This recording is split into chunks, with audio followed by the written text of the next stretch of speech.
Hello everyone and welcome back to my channel and to the continuation of Alec and Ella, aka modern day Cinderella. Ella. I sit inside my glass carriage. The line to the L centre inches forward. Nervous energy skitters through my system. The glass slipper bowl is being streamed live. Everything starts in just a few minutes. I can't wait forever here. That said, there's no missing how all the other carriages have paper numbers taped to the back of the vehicles. It reminds me of the New York Marathon. Everyone has to register beforehand and get approved to enter. Obviously, I'm not on any list. Sure, I could sneak into the L Centre itself, but I want more. My goal is to get my butt on that stage and stand beside Alec. This line is for the other Cinderellas who are heading to the same spot. I simply have to wait and chat up Jacoby. Speaking of Jacoby, he folds his arms over his chest. The movement stretches his long sleeve henley. You look lovely, says the dark elf. That's a rather solid enchantment. I can barely see the gingham monstrosity underneath. I so don't have time for this. By rights, I should be sitting here alone. If anything, I could approach another Cinderella and try for some intel on how to get backstage.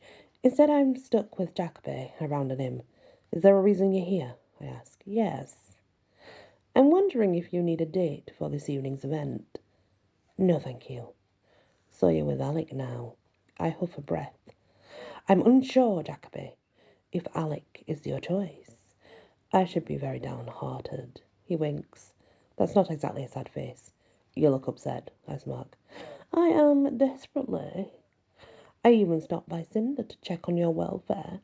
Blackavere is still locked up in your dresser, in case you're wondering. I appreciate your concern. So, Jacoby leans forward. Who cast that spell on your old bedroom? Of all the things I expected Jacoby to say, that wasn't on the list. I don't know, in truth. I'm as curious as you are. I detected the same magical signature once before as Jacoby. It surrounded the Cinder building right after you left home. Very powerful stuff, too. He lowers his voice in a sneaky whisper. And I already knew you didn't do it. Really? Jacoby always does this stuff. He loves to tease me into begging him to blab stuff. Fine, how did you know?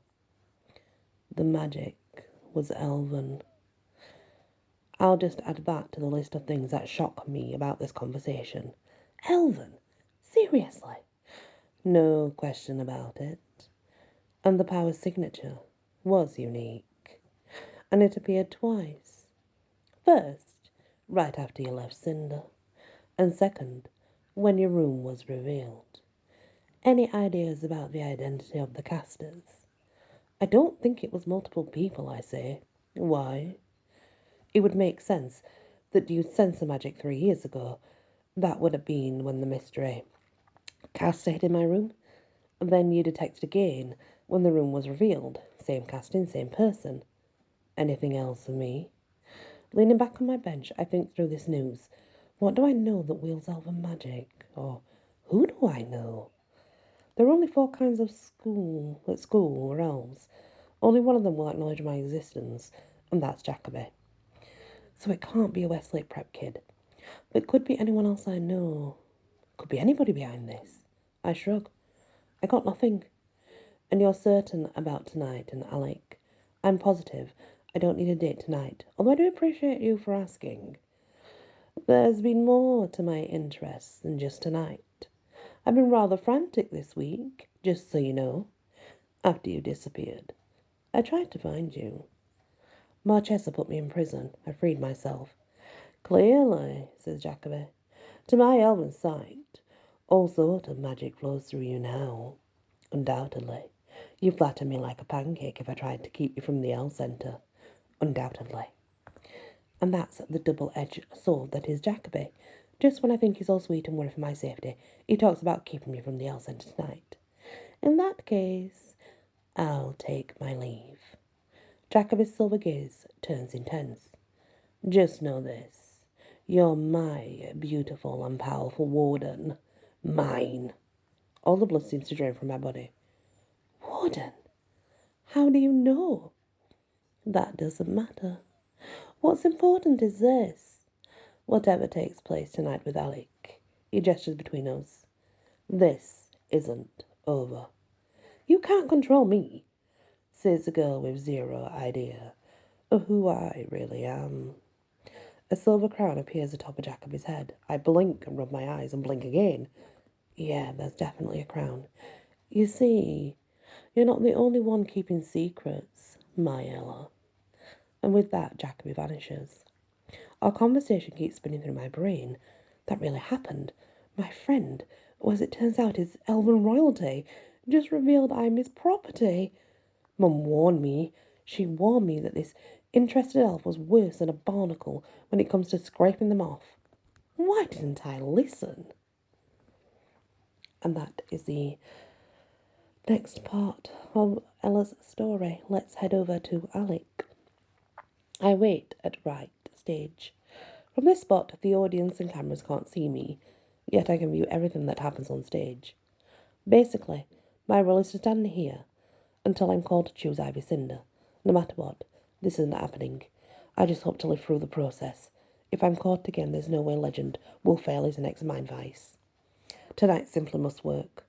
My thoughts roll back to the day Legend walked through his vision for the first and final L Centre. To his credit, the place looks exactly like what he described. There's a winding staircase that loops down the centre stage. That's where Charles stands. He still wears his gear, by the way. The press seem to love it. On stage left, the Queen of Hearts sits atop a small throne. She does not look pleased. On the floor before the stage, there's a long table made from glittering gemstones. That's where my parents sit, along with a very happy-looking Marchesa. The music swells as yet another Cinderella life template steps down the curving staircase. This is contestant 12, Esther Freeman. She's radiant in the way her ebony skin contrasts with her pale gown. As she walks closer, the back wall plays a video about Esther's life. I'm Esther Freeman, and I'm a resident of Lockport, New York. I'm a graduate of City Honors High School and plan to attend the University of Buffalo next fall. My interests include biotechnology and animal rights. I look forward to meeting Alec and sharing a dance. Once she steps onto stage proper, Charles approaches her, microphone in hand. Welcome to the Glass Slipper Ball, says Charles. He added a beauty dot to his cheek. It's very 17th century.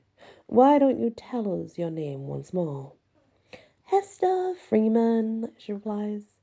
We've all seen the video of your life, as Charles. Why don't you tell us something personal about you? What's your favourite kind of animal? Siberian husky.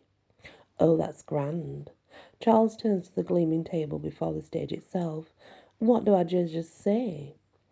The spotlight swings focus to Legend, Diamond and Marchesa. What's your favourite part of the Glass Slipper Ball? Asks Legend. Esther grins. He could be a great way to pay my college tuition.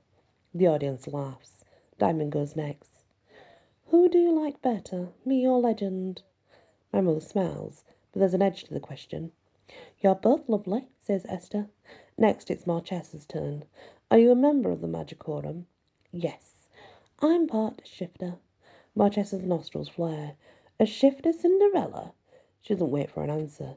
Those are all my questions, Charles. Now, this is supposed to be an entertainment event.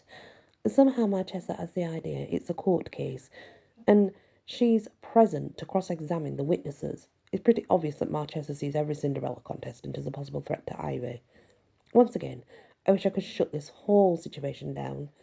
Maybe I could donate this land for a school that educates about the true nature of magic. Humans need some real information. Beyond making my parents feel important, I don't see how this helps anyone. Too bad I'm stuck here because of my curse. I can only hope I'll break it. Last but not least, let's talk to the Queen of Hearts, says Charles. What do you have to say to our contestant? The camera sings to the Queen of Hearts. She glances over to Esther. Boo! The audience cheers. If the Queen looked grouchy before, she seems positively simmer with rage now. How can my parents think it's a great idea to anger someone this powerful? All right. The audience loves it. The crowd begin cheering right after the word boo, and they don't stop until Charles speaks again. Oh, cries Charles. That's Queen of Heart being saucy once more. It's what we call more heartburn. The orchestra strikes into playing a riff from a song, Kiss, My Queen of Hearts. It's a new chart topper from a girl band out of Australia. Based on how the Queen winces, she really hates the music. And why are we doing this again? In 4 hours of the glass slipper ball, there isn't so much as a single charm jewel. Charles turns back toward Esther. Thanks so much for joining us. We look forward to seeing you at the end of the show, when Alec will choose the lady of his first dance. The spotlight shifts to a wide area, behind my parents' table.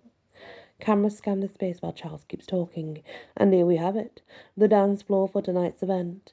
Now let's take a look at the many fine companies who've committed to sponsoring Alec's choice for tonight's glass slipper ball. Here it goes again. And that is the next chapter of Alec and Ella. It's getting extremely close. Please join me for the next episode. Many blessings.